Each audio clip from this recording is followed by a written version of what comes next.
लिखा गलातियों 6 अध्याय उसके 7 में लिखा कि धोखा ना खाओ। परमेश्वर ठट्ठों में नहीं उड़ाया जाता, क्योंकि मनुष्य जो कुछ बोता वही काटेगा।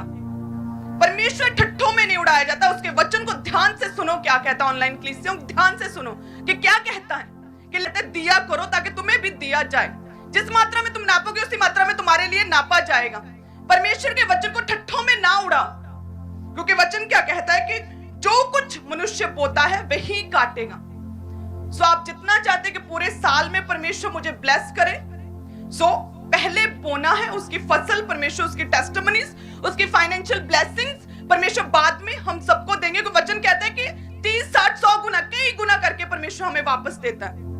इसलिए वचन कहता है कि परमेश्वर मैं अपने आप में घटता जाऊं और तुम मुझ में बढ़ते जाओ। यानी कि हमें हमारे पास जो कुछ है, चाहे वो हमारा समय हो, चाहे वो टैलेंट हो, चाहे वो धन हो, चाहे कुछ भी हो, हमें जो कुछ हमारे पास है, हमें वो सब कुछ परमेश्वर पर न्योछावर करना है।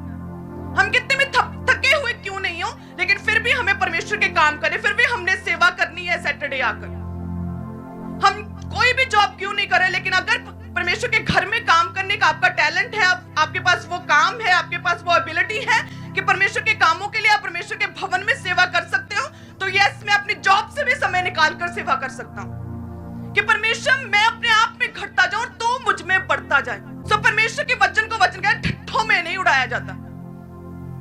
जो मनुष्य जितना बोता उतना काटेगा। विश्वास, आशा, प्रेम तीनों स्थायी हैं, लेकिन प्रेम उत्तम है, क्योंकि परमेश्वर ने प्रेम किया बातों में नहीं। सिर्फ बातें ही नहीं बोली, क्या किया, अपना इकलौता दे दिया। देने वाले बनो। हालेलुया।